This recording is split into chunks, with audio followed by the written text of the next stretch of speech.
Hello, welcome to all.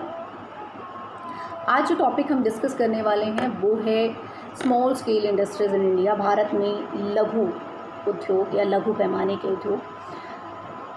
ये topic अपने आप में आज की तारीख में बहुत इम्पॉर्टेंट हो गया है, क्योंकि अभी रिसेंटली भारत सरकार द्वारा इकॉनमी को बूस्ट अप करने के लिए, जो पिछले दिनों काफ़ी लंबे समय से मंदी की मार झेल रही थी और अब कोरोना की वजह से ये स्थिति और भी ख़राब हो गई और भारत की ये अर्थव्यवस्था लगभग एक ठहराव की स्थिति में आ चुकी है। तो इसको बूस्ट अप करने के लिए 20 लाख करोड़ रुपए के राहत पैकेज की घोषणा की गई है। और ये 20 लाख करोड़ रुपए के राहत पैकेज की जो फर्स्ट इंस्टॉलमेंट होगी, उसके बारे में जो फाइनेंस मिनिस्टर हैं, वित्त मंत्री हैं निर्मला सीतारमण, उन्होंने ये इंफॉर्मेशन शेयर की है कि कैसे कैसे इस पैकेज को इस्तेमाल किया जाएगा इकॉनमी को बूस्ट अप करने के लिए, एमएसएमईज़ को बूस्ट अप करने के लिए। अब बात आती है कि एमएसएमईज़ क्या है। एमएसएमईज़ ये कह लीजिए कि स्मॉल स्केल इंडस्ट्रीज़ का एक बदला हुआ नाम है। 1954 के अंदर भारत में एमएसएमईज़ यानी micro, small and medium enterprises development organisation की स्थापना की गई थी 1954 में। उसके बाद से लघु पैमाने के उद्योगों को मुख्य रूप से एमएसएमईज़ के नाम से जाना जाता है।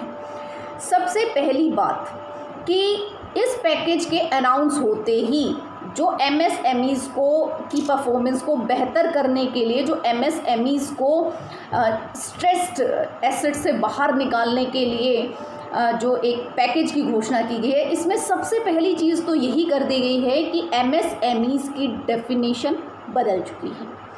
पहले जो स्मॉल स्केल मीडियम एंटरप्राइजेस थे, उनमें सबसे पहली बात कैटेगराइजेशन था कि जो मैन्युफैक्चरिंग सेक्टर के उद्योग थे उनकी जो इन्वेस्टमेंट की लिमिट है वो अलग होती थी, और जो सर्विस सेक्टर के अंदर उद्योग थे उनकी इन्वेस्टमेंट की लिमिट अलग होती थी। जैसे माइक्रो एंटरप्राइजेस के अंदर अभी तक, यानी अब से पहले तक 25 लाख तक की इन्वेस्टमेंट से अगर उद्योग को शुरू किया जाता है, यानी अगर किसी उद्योग की वर्किंग कैपिटल 25 लाख रुपए है, तो वो एक माइक्रो इंडस्ट्री यानी एक सूक्ष्म उद्योग के अंदर आता था अगर वो मैन्युफैक्चरिंग सेक्टर में है। लेकिन अगर सेवा क्षेत्र के अंदर उद्योग है और उसकी वर्किंग कैपिटल 10 लाख की है, तो वो एक माइक्रो इंडस्ट्री होती है। स्मॉल स्केल इंडस्ट्रीज़ के अंदर अगर वर्किंग कैपिटल मैन्युफैक्चरिंग सेक्टर के अंदर यानी निर्माण क्षेत्र के अंदर 25 लाख से लेकर के 5 करोड़ तक की है, तो वो स्मॉल स्केल इंडस्ट्रीज़ में आता था। और सर्विस सेक्टर में अगर उद्योग की वर्किंग कैपिटल 10 लाख रुपए से लेकर के 2 करोड़ रुपए तक की है, तो स्मॉल स्केल इंडस्ट्रीज़ के अंदर आता था। तीसरा जो था वो था मीडियम एंटरप्राइजेस यानी कि मध्यम श्रेणी के उद्योग। मध्यम श्रेणी के उद्योगों की जो वर्किंग कैपिटल थी वो थी, अगर किसी उद्योग के अंदर जो वर्किंग कैपिटल है मैन्युफैक्चरिंग सेक्टर के अंदर यानी निर्माण क्षेत्र में वो 5 करोड़ रुपए से लेकर के 10 करोड़ रुपए तक की है, तो वो मीडियम एंटरप्राइजेस में आता था। और अगर वही उद्योग अगर सेवा क्षेत्र के अंदर उद्योग है कोई और उसकी वर्किंग कैपिटल 2 करोड़ से लेकर के 5 करोड़ तक की है, तो उसे मध्यम श्रेणी के उद्योगों की कैटेगरी में रखा जाता था। लेकिन अब जो ये राहत पैकेज अनाउंस हुआ है, उसके बाद से एमएसएमईज़ की डेफिनेशन में बदलाव आया है। सबसे पहली बात तो ये है कि ये जो कैटेगरी थी मैन्युफैक्चरिंग के लिए अलग था इन्वेस्टमेंट लिमिट, और सर्विस में अगर वो है एंटरप्राइज तो उसके लिए इन्वेस्टमेंट की जो लिमिट थी वो अलग थी। इस डिस्क्रिमिनेशन को ख़त्म कर दिया गया है। अब मैन्युफैक्चरिंग सेक्टर का है या सर्विस सेक्टर का है, सबके लिए इन्वेस्टमेंट की लिमिट एक ही जितनी कर दी गई है। अब नई डेफिनेशन के अकॉर्डिंग स्मॉल स्केल इंडस्ट्रीज़ में जो माइक्रो इंडस्ट्रीज़ हैं यानी जो सूक्ष्म उद्योग हैं, सूक्ष्म उद्योगों की इन्वेस्टमेंट की लिमिट 25 लाख से बढ़ा करके 1 करोड़ कर दी गई है, और टर्नओवर को कर दिया गया है 5 करोड़ तक। यानी अगर कोई उद्योग जिसकी के वर्किंग कैपिटल 1 करोड़ तक की है और उसका टर्नओवर 5 करोड़ तक का है, तो वो सूक्ष्म उद्योग की श्रेणी में आएगा। स्मॉल स्केल इंडस्ट्रीज़ जिनकी लिमिट 5 करोड़ रुपए तक की थी, उसको बढ़ा करके कर दिया गया है 10 करोड़ तक का। और टर्नओवर को कर दिया गया है 50 करोड़। यानी कि अगर कोई उद्योग जिसकी वर्किंग कैपिटल 5 करोड़ रुपए तक की है और उसका टर्नओवर 50 करोड़ रुपए तक का है, तो वो उद्योग लघु पैमाने की उद्योगों की श्रेणी में आएगा। तीसरी जो कैटेगरी है वो है मध्यम उद्योगों की, और मध्यम उद्योगों की कैटेगरी के अंदर वो उद्योग जिसकी के वर्किंग कैपिटल यानी जिसकी के इन्वेस्टमेंट की लिमिट 20 करोड़ रुपए तक की है और टर्नओवर की लिमिट 100 करोड़ रुपए तक की है, तो वो उद्योग मध्यम दर्जे के उद्योगों के अंदर शामिल किया जाएगा, यानी कि वो मीडियम एंटरप्राइज कहलाएगा। अब बात करते हैं कि इस राहत पैकेज के अंदर किन 5 पिलर्स की बात की गई है, यानी अर्थव्यवस्था किन 5 चीज़ों के ऊपर टिकी है भारतीय अर्थव्यवस्था। Economy, infrastructure, technology driven system, demography and demand. ये वो चीज़ें हैं जो भारतीय अर्थव्यवस्था के आप कह सकते हैं कि एक तरह से स्तंभ है, हमारी शक्ति है। डेमोग्राफी, वैसे ज़्यादा पॉपुलेशन होना, ज़्यादा जनसंख्या होना समस्या है, लेकिन दूसरी तरफ कहीं ना कहीं फ़ायदा भी है, क्योंकि जनसंख्या ज़्यादा है तो डिमांड है, और अगर किसी अर्थव्यवस्था के अंदर डिमांड है और बढ़ रही है डिमांड, तो वहाँ का जो उद्योग है वो अपने आप ही वर्क करता रहेगा, क्योंकि अगर डिमांड है तो उद्योग उसी से प्रेरित होते रहेंगे और अपने आप प्रोडक्शन करते रहेंगे। उसके लिए सरकारों को ज़्यादा कुछ सरदर्दी लेने की ज़रूरत नहीं पड़ती है। तो ये एक बड़ी चीज़ है हमारे लिए इस समय में, जब बाकी अर्थव्यवस्थाओं के लिए आने वाला टाइम टफ होने वाला है क्योंकि डिमांड नहीं होगी। हमारे लिए ये बेहतर हो सकता है क्योंकि हमारे पास एक बड़ी पॉपुलेशन है और बड़ी डिमांड है। पर ये पॉपुलेशन डिमांड तब करेगी जब इस पॉपुलेशन के पास पैसा होगा, आय होगी, आमदनी होगी, लिक्विडिटी होगी। उसी के लिए 4 चीज़ों को फोकस करने की बात की गई है, और वो 4 चीज़ें हैं लैंड, लेबर, लिक्विडिटी और लॉ। लैंड यानी कि रियल एस्टेट से संबंधित जो क्षेत्र है उसको भी बेहतर करने के लिए काम किया जाएगा इस राहत पैकेज के दौरान, अर्थव्यवस्था को बूस्टअप करने के लिए। लेबर यानी उसे एम्प्लॉयमेंट देने के लिए बात की जा रही है, उसके लिए काम किया जाएगा। लिक्विडिटी, ज़्यादा से ज़्यादा पैसा इकॉनमी में लाया जाएगा ताकि लोगों के पास लिक्विडिटी हो, उनके पास पैसा हो, वो डिमांड कर सके, और डिमांड कर सकें तो उद्योग अपने आप ही वर्क करने लगेंगे। And 4th one is law, कि वो क्या प्रोसेस रहेगा उनको करने का। अब इस राहत पैकेज में से जो सबसे पहली बात है, most important one, that is collateral free loans. सरकार ने collateral free loans, collateral free loans का मतलब है कि बिना किसी गारंटी, बिना किसी सिक्योरिटी या कोई चीज़ गिरवी रखे ऋण दिया जाएगा। तो 3 लाख करोड़ रुपए का ऋण मीडियम, स्मॉल और माइक्रो एंटरप्राइजेस को दिया जाएगा ताकि वो ऋण लेकर के उत्पादन क्रियाओं को बढ़ा सकें, और इससे 45 लाख MSMEs को फ़ायदा पहुंचेगा, ऐसा सरकार का मानना है। ताकि क्यों इसके लिए काम किया है, ताकि यहाँ से क्या हो सके, काम शुरू हो सके। दूसरी चीज़ है एम्प्लॉयमेंट जनरेट हो सके। जो लॉकडाउन की वजह से अनएम्प्लॉयमेंट इतनी ज़्यादा बढ़ गई है, उसको बेहतर करने के लिए, श्रमिकों को फिर से रोज़गार दिलाने के लिए 3 लाख करोड़ रुपए का ऋण।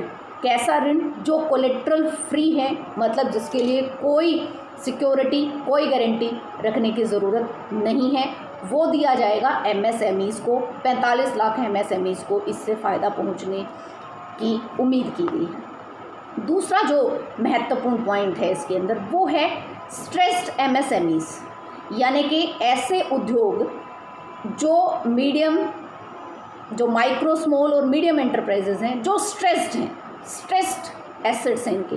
जो स्ट्रेस्ड एसेट्स हैं उनका मीनिंग पहले आप समझ लीजिए। स्ट्रेस एसेट्स उनको कहा जाता है जिनका NPA है पहले से, यानी कि नॉन परफॉर्मिंग एसेट्स हैं वो, मतलब उनके पास पहले से लोन्स हैं जो दिए नहीं जा रहे। उसके लिए गवर्नमेंट ने उनको बार बार लोन्स को रीस्ट्रक्चर्ड कर दिया है, यानी कि स्कीम चला दी कि आप इंटरेस्ट मत दीजिए, सिर्फ प्रिंसिपल भर दीजिए, या उसके अंदर भी कुछ रिलैक्सेशन दे दी गई कि आप उसको उस तरीके से भरते, फिर भी वो नहीं हो रहे हैं। तो इस तरह के उद्योगों के रिवाइवल के लिए ये उद्योग, आप स्ट्रेस्ड MSMEs को कह सकते हो कि ये वो उद्योग हैं जो सिक इंडस्ट्रीज़, जिनको हम अभी तक सिक इंडस्ट्रीज़ कहते हैं, उनके लिए शब्द इस्तेमाल किया गया है स्ट्रेस्ड MSMEs। तो सिक इंडस्ट्रीज़ के रिवाइवल के लिए, यानी कि उनका पुनर्जीवन हो, वो फिर से उत्पादन करने की स्थिति में आ सकें, एम्प्लॉयमेंट जनरेट कर सकें, प्रोडक्शन कर सकें इकॉनमी के लिए, तो उसके लिए 20,000 करोड़ रुपए अनाउंस किए गए हैं उन इंडस्ट्रीज़ के लिए जो स्ट्रेस्ड इंडस्ट्रीज़ हैं। इनसे 2 लाख MSMEs को फ़ायदा पहुंचने की उम्मीद है। तो ये वो चीज़ें हैं जो स्पेशली MSMEs के लिए इस राहत पैकेज में जो प्रोविज़न रखा गया है लघु पैमाने के और सूक्ष्म उद्योगों के लिए। अब क्यों सरकार MSMEs को इस तरीके से इतना टारगेट कर रही है, वजह क्या है?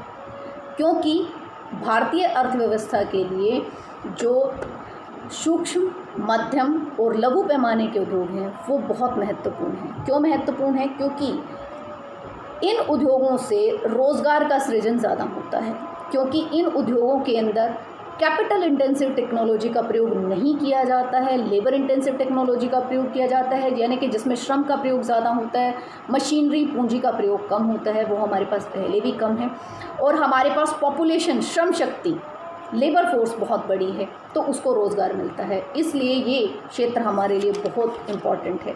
दूसरी चीज़ क्या है कि जो स्मॉल स्केल इंडस्ट्रीज़ हैं, इससे वेल्थ का और इनकम का, यानी आय का और संपत्ति का जो बंटवारा है वो भी समान बना रहता है, क्योंकि इन उद्योगों के अंदर जो काम करने वाले लोग हैं वो ज़्यादा होते हैं, मतलब कि लेबर फोर्स ज़्यादा होती है, और इस तरीके से वहाँ पर जो प्रोडक्शन होता है वो उन सब के अंदर डिवाइड होता है, सबको उसका फ़ायदा पहुँचता है, क्योंकि मशीनरी है नहीं, मशीनरी का प्रयोग कम होता है, पूंजी का प्रयोग कम होता है, तो उसका फ़ायदा सब लोगों तक पहुँचता है। तो इस वजह से यहाँ पर जो एक वेल्थ है और इनकम है उसका डिस्ट्रीब्यूशन लगभग बराबर होने की उम्मीद रहती है।